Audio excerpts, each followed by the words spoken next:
So, David, have you seen any good movies lately? Hey, Or bad movies. I don't know about good movies. I did see Aladdin. Oh, I haven't seen it yet. You haven't seen it? No. Did you see the original? No. You have not seen the I have original? not seen the You original. have got to be kidding me. That classic Disney movie. I know. I haven't it? seen a lot of the Disney movies. Oh, my goodness. I think they're it's overhyped. crazy. What can I say? So my son loved it. He did, Jack okay. is 13, and he said, Dad, it wasn't a cash grab. Yeah. And I said, hate cash grabs. Cash grab, I mean, of course. And some people ask me, like, what in the world is a cash grab? I don't know what that is. Well, that just means that they weren't just out to get money for the film. Like, they really were trying to make a good film. Okay, so he loved it. So it was great. Oh, he thought it was awesome. Okay, and so did you. You thought it was... Well, so they saw it by themselves. First time I put them in the movie theater all by themselves. Oh, a little terrifying big as a parent, deal. but they did a great job. Anyway, so then they were at camp, and my wife and I went to go see the film. Okay. Date night, Aladdin. Date night, it was awesome. The first 15 seconds of the film, I was kind of blown away. By its awesomeness. No. Will Smith starts singing, and I looked over to my wife, and I was like, "You've got to be kidding me!" It was awful. I didn't know it was a musical. Like I had no idea. I'm confused how you wouldn't know though. I mean, I hadn't seen Aladdin. It's been like 20 years ago. I can't remember what it was. Every Disney movie is a musical. Oh man, it was so bad. Well, I'm sorry for all of you that liked Aladdin out there. We left. We actually walked out of the movie theater. You left the movie theater. Like 3/4 of the way through, my wife was so tired, and I was done. We were just like, let's go home. Well, you heard it here first. go. I mean, Aladdin is a no-go. There you go. What about you? You see anything that you've liked recently? Oh my goodness, I don't even remember the last movie I went to in the theaters. I'm trying to think of what it is. And I love going to the theater. Do you? I Okay, really yeah. do. By myself, by the Yeah, way. I oh. like to go see movies by myself. Do you? I love Yes, that. I do. That's awesome. I'm trying to think of the last one I saw. I don't know. That's I can't all right. remember. Yeah. It was I know. so great. It was Can't so even- good. I Yeah, can't exactly. even remember it. I want to see John Wick. I haven't seen that one yet, but I love those movies. I've never seen any of those, but Okay. I've heard a lot about them. I like an action movie. So, what about horror films? Hate them. Hate them. Can't stand them. Me too. Can't stand them. Totally. I think I was scarred as a child. Tell me what? Why? Okay, tell me why. Well, Mom, sorry about this, but Throwing mom under the bus. I know. My parents decided it was a great idea to show us A Thief in the Night. Oh yeah. Okay, yeah. Do you know that movie? We got to talk about this. Okay. Oh, totally. A Thief in the Night. For those of you Yeah. who have not seen this movie, I think it's in like 1972. Yep. It's like the tagline is like, I wish they'd all been ready, I think Oh is yeah, what it is. classic song too. That was a big hit in the 70s. It's all about the rapture. So like Yes. somebody like wakes up and their clothes are folded next to them and everybody's gone and The disappearing. ring is left on the sink or whatever, in the bed or whatever. Yes, Yeah. and I was mortified. I saw it in elementary school, just to preface this. And You must have seen like a VHS or something of it. Okay, yes, all right. totally. I thought that the rapture was going to happen. I would wake up crying regularly and being like, I need to be led in the sinner's prayer over and over and over again. Because I was Jesus, so I love you. afraid. Forgive me of everything I've done. And any time that I would wake up and my sisters would be gone, I would think that the rapture happened and I was left behind. Where are they? What's going on? Yeah. It was the most traumatizing movie. I want you to know, I watched it as a kid as well. You did? Oh my goodness. It was like we had it at church, in the church. It was No. like a horror film my in the church. gosh. I was terrified. Why would they as show a that kid? in the I don't church? know It's how old. stressful. I think I was like 8 or 9 or whatever it was. I Yeah. can't remember. But I was absolutely horrified, and I could not go to sleep. It was so bad. And I don't know if you know this, but A Thief in the Night is just like one of like 2 or 3 films in a series. No. Oh, they did The Mark of the Beast. That's even Oh, more boy. scary. I don't know if Oh, you've seen boy. that or not. I don't think so, but I they don't know. take these people, and you see part of this, and they're getting guillotined. No. Oh, yes, and she's screaming, I don't want to do it. I don't want to. They say, take the mark of the beast. And they show on this to your you hand or in your... Sunday school? Well, that one they didn't show at school. Okay. I think that was a little bit like over the top. It was, okay. Yeah, but My goodness. But it was terrifying. I kind of remember like barcodes being involved. Like maybe you were getting a tattoo of a barcode or something like that. The barcode was the mark of the beast. It was, wasn't it? Absolutely. Yes. And there's Are you the one still world waiting for government that? and the whole thing. Are you still thinking like somebody's going to get tattooed with a barcode? Like it's in you I somehow think I now. need to preach this at some point, yes.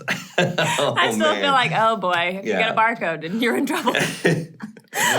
which is so interesting, like the techniques that people do to try to evangelize other people. Yes. Oh my goodness. That's what we're talking about today, David. Is that what we're going to talk about? We're talking about Oh my witnessing goodness. techniques today on the CrossPoints podcast.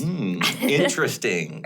I know. So, like, so that one, I guess, would be like a scare tactic, witnessing technique? Oh, I think absolutely. And you know what? It's so interesting. I mean, it terrified me as a kid. So, I mean, I don't think it did any good for me except for bring fear into my life. But I know there are some other people, like some boomers that I know of that like literally got saved as a result of that movie. No I'm way. not kidding. And they look back at that and they were like, that was a defining moment in my life. And they're still walking with Jesus today, which is shocking to me, which leads me to kind of think that God can use anything. That's true. That's blowing my mind right now. Not that I'm saying that we should go back to those kind of movies. Oh my goodness. Well, okay, so when I was in college, there was a church in Tulsa that holds this thing. It's been going for 26 years. It's called The Nightmare. 26 years. 26 years. Okay, I thought, I don't know if I know this. So it's called The Nightmare. It's called The Nightmare. Tell me about it's this church, Guts Church puts it on, and they get ORU involved a lot. Like, it's like, ORU alumni, come volunteer, come do whatever.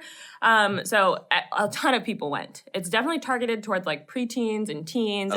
Called The Nightmare. It's on Halloween. It's all over. It's a Halloween thing. It's a Halloween thing. Okay, it's all over the month of October, like the weekends in October.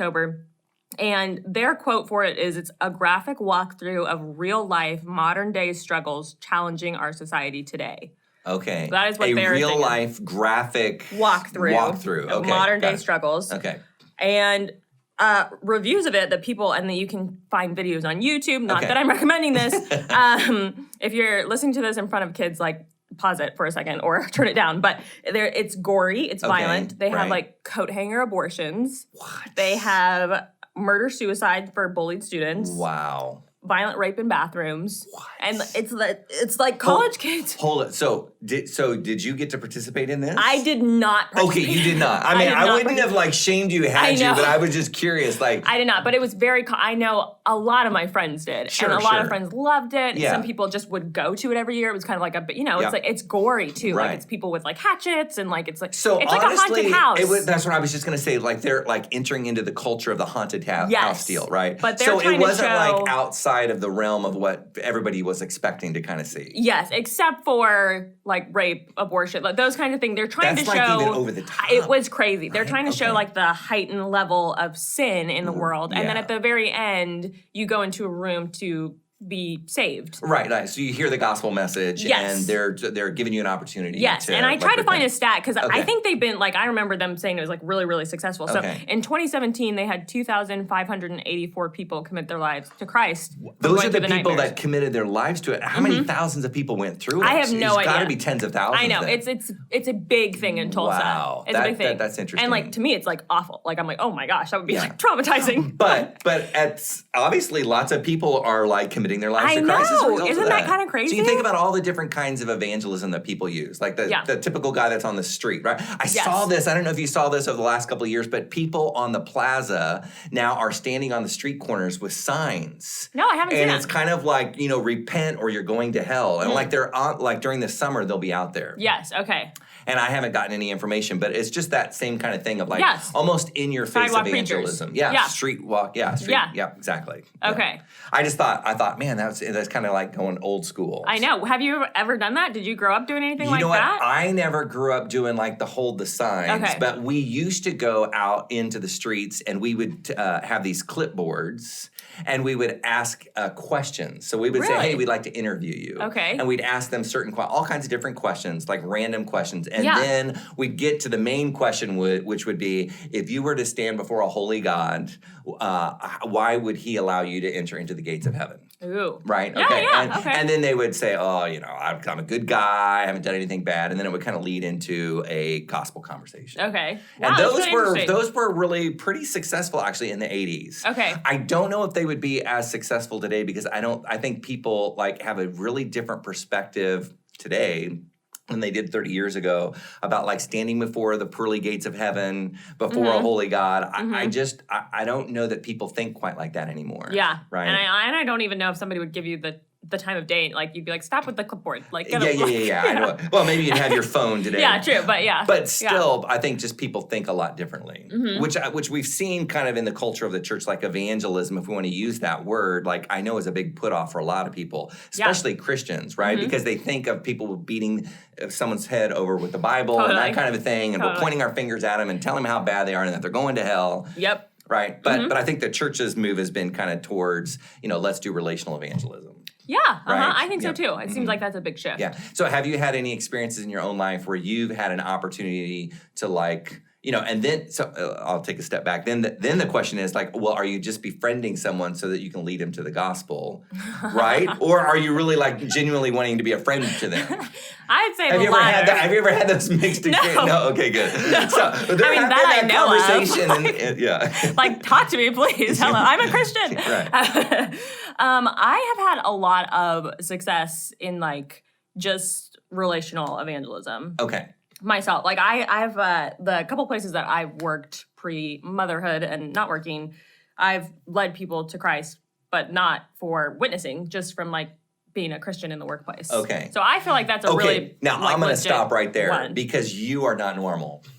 No, I am. We you. knew that already. She was not normal, but now we really know she's not normal.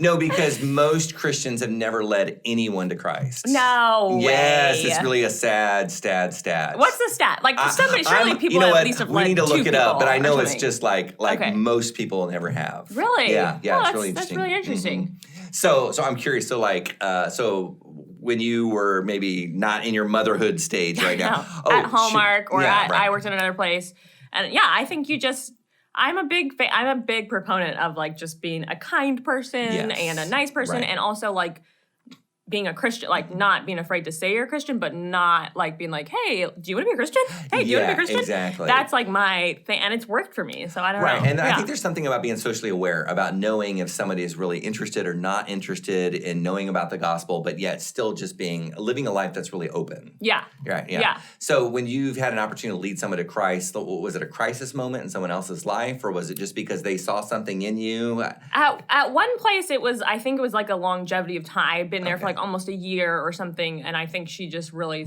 saw something that she wanted. Right. So I think that's what it was. I don't think she was not having a crisis by any means. Okay. All right. And the other one might have been a little more crisis oriented. Okay. Yeah. Yeah, and of course, people come to faith in all kinds of different ways, right? Whether it's crisis, they're looking something, they're missing something in their life, God's moving on them. I mean, there's all kinds of ways, obviously. Yeah. Mm-hmm. I was thinking back in high school, for me, I had this guy that I had befriended. He lived across the street. He was just a year older than me. And I'm telling you, like, relationally, he was Jewish. Mm-hmm. I'm Christian. He was from Russia. I was just a really great guy. And we had these amazing, wonderful, like, conversations about Christianity and religion and death and hell and all these kind of things. Yeah. And we had a great relationship for like probably 10 or 15 years. And of course, after we graduate, we kind of went our separate ways. Not in a bad way, just, life moves on. But I never got to lead him to Christ. He was never one that really kind of committed his life to Christ, but had the opportunity to really speak into his life. And I would still consider him a friend today, even though he hadn't, committed his life to Christ. Yeah. You feel like you planted seeds. You did your due diligence. Absolutely. Yeah, totally. Yeah, for sure. Yeah. Did you ever practice the flirt to convert method? The what? Flirt to convert? Or I said you were different, but now you are really unique. I didn't say I practiced this method. Tell me, what is flirt to convert? I think I have the idea. Yeah, it's almost like a, missionary dating, if you will. I have heard of missionary dating. Where you're just, you get an unsaved person, you start, if they're interested in you, like, meet me at my youth group, and we'll hang out there for our group date. Yeah. So are we actually doing dates with this individual, or are we just kind of inviting them into our social circle? I think it's both. Okay. Yeah, I don't know. I think it's both. I haven't done it. I can't speak to it perfectly. You don't know for sure. Yes, right, but I definitely have seen it practiced. Yeah, okay. And then we have all of these kind of evangelism techniques that kind of go beyond kind of the borders of U.S. Christianity. We could talk about missionaries. I was a missions pastor for 18 years, and you think about all the different ways in which people evangelize. I'll never forget. I was 18 years old. I was in the Philippines. Okay. And we land, and it's Good Friday. Oh, okay. And I could not believe it. There were guys that were carrying the cross on their shoulders with a thorn of real crowns on their heads. Wow. Blood is coming down because they want to communicate the message of the gospel to the people all around them. And then, and again, is it like a procession? Like they're doing If you have young kids, you want to turn this off for a second. But then they hoisted the cross. And they nailed themselves. No, they did not. Yes, they nailed themselves to the cross. Oh my God. And there were thousands of people watching. And I was like, what is going on? Oh my gosh, I They were cannot believe trying they to did that. communicate like what Jesus did for them. Like that was their evangelism technique. Oh I was my like, goodness. wow. I hope it worked.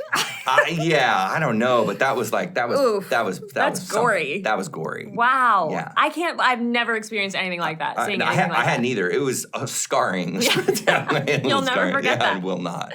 Well, no, I feel like Phil, my husband, has been on mission trips where they did door to door and tracks and stuff. Yeah, for my sure. mission trips that I've gone on are more like orphan type or like those kinds. So it wasn't as much of like. I feel like door to door is really intimidating. Oh, it's like I've done that here in the States as well. Okay. Oh, and it is super, super intimidating. I don't think I could do it. I know. Well, I think some people have a gift for it. Like Okay. I know people even today, like they thrive on it. They really enjoy it. And again, I think it's a gift. And it's natural. But I don't know. In our culture today, it's kind of a little bit challenging. It's like, man, when people come to my door, if they're selling something or doing something, I'm just like, I'm only interested in carolers. That's all I want. You love carolers. Which we do that, and I love doing it. Have you been caroling? No, I want to do it. Okay, this December I want to do it. You're yes. going to do it. Okay. Okay. Great. Yeah, I don't think I think door to door is way too intimidating for me. I just don't think I could pull it off. Really tough. Yeah. Yeah. What's your favorite technique of a mission? Well, like outside the United Evangelism. States or like maybe here? I think it goes back to at the core. I think at some point you have to have a relationship with somebody. Yeah. Like I mean, not that that's the only way by any means, because I think there's evangelism in preaching, right, and in teaching. But I think maybe one of the most effective is that if you have a real relationship with someone and you just love them for who they are, it's like love covers a multitude of sins. Love wins people at the end of the day when they know that we're kind, when we're sincere, when we're pointing them to Christ, and we say, hey, because of what God's done in my life, we want to see that happen in your life. Yeah. And they see the change in their own heart. I think that's huge. Yeah. What do you think about testimonies? Do you think that like that should be a bigger... The story is absolutely a big deal, right? And I don't think as Christians we share our story enough. Yeah. I had two things that kind of keep us from like telling people about what God's done in our lives. Like the whole idea of evangelism. Two things. One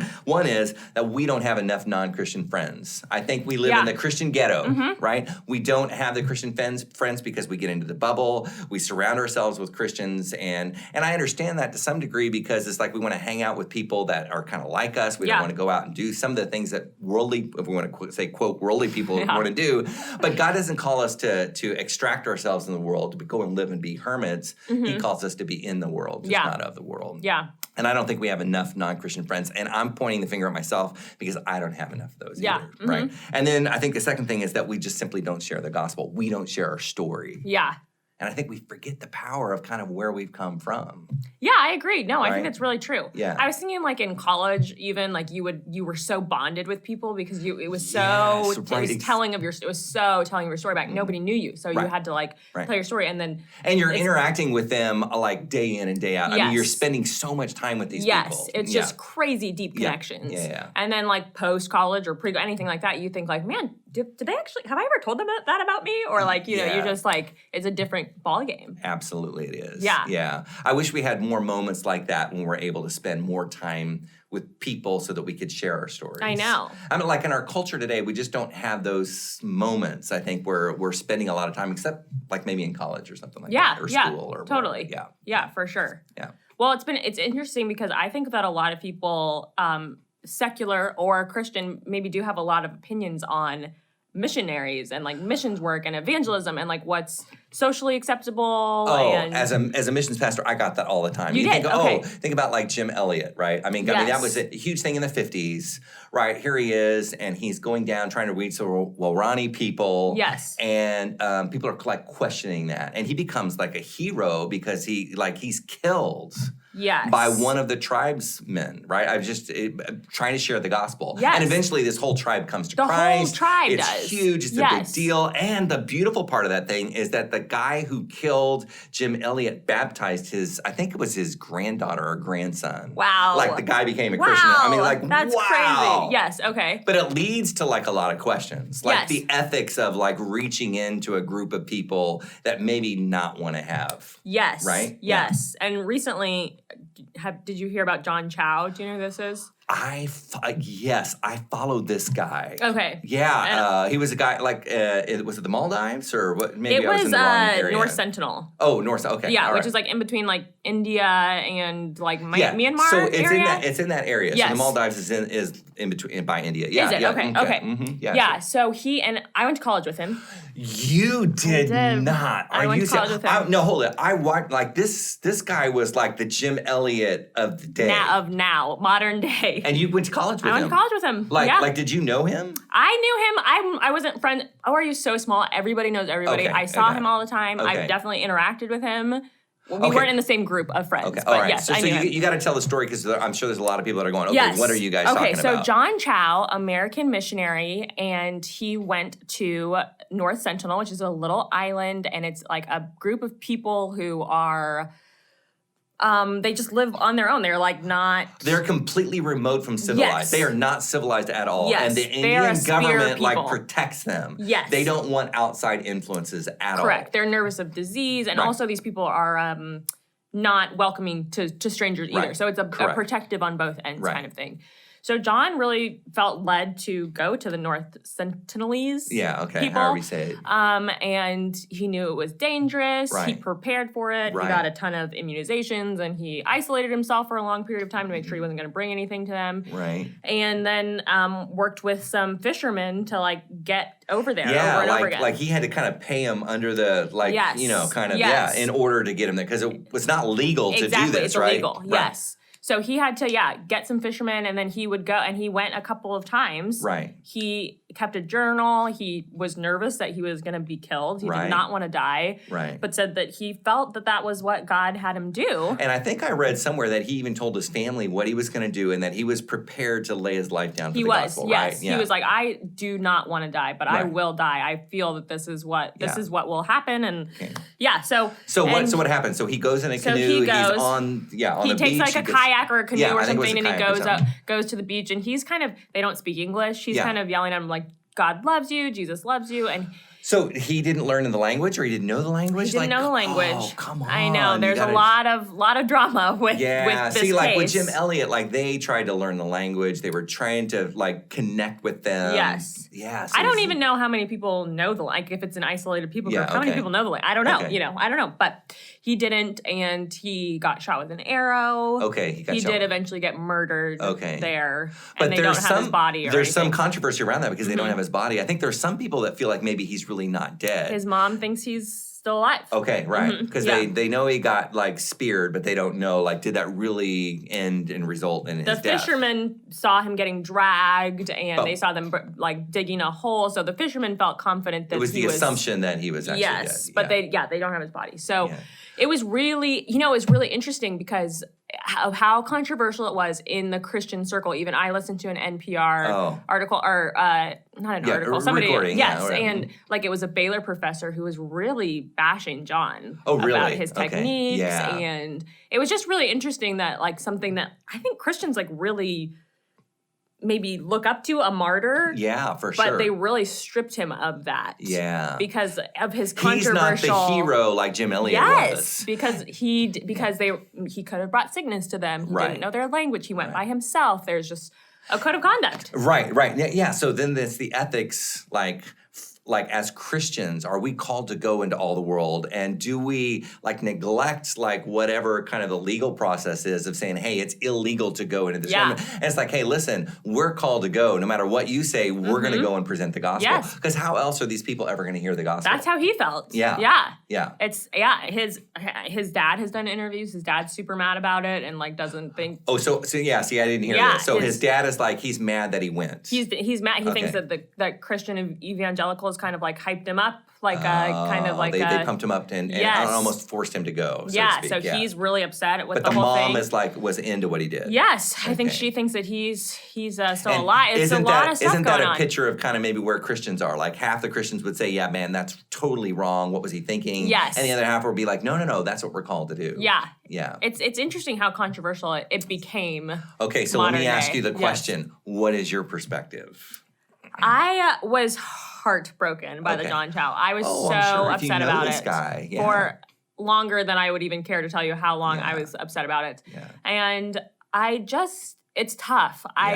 I don't like the idea of God calling a 26-year-old person to die. Right. That theologically, I hate that. Yeah. So that I'm like, no. No. Not to say that he didn't. I'm not saying he didn't, but I just don't like. I'm like, why would he do that? That's Why? awful. Why throw that life away? Yes. That's kind of what you're feeling, right? Yes. Yeah. Okay. So I feel like really bad about that. I also really like ORU. I really feel like they trained us. They tried everything in their power to get us to hear from God in the best way possible and to feel confident in that. You've mentioned that in other podcasts. Yeah. Right. So I feel like also that I'm like proud of John for doing that. Like I'm like, man, like that is to have that conviction to know that you could die and do. I mean, whoa. Yeah. Absolutely. And then also I feel the same way of like, did you not learn the language?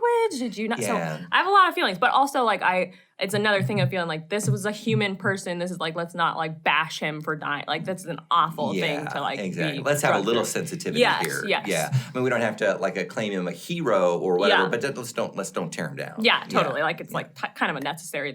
I felt like the people were so upset where you're like, whoa, this guy just got murdered. Like, come on. I think to be clear though, I think as Christians and as missionaries, to continue to reach the ends of the earth, we're going to have to be willing to do the things like John did in order to really reach the people that are really unreached. And he's unreached. And I think it's hard and challenging. And I think a lot of people are going to push back on this. But I think we're called to do the dangerous things, that we're called to go into the places that are really, really hard and difficult. And that if we're really going to see change happen in our world, to see the gospel proclaimed, it's going to take more people like John to do that. Yeah. Yeah. Oh, boy. I know, not easy. I know.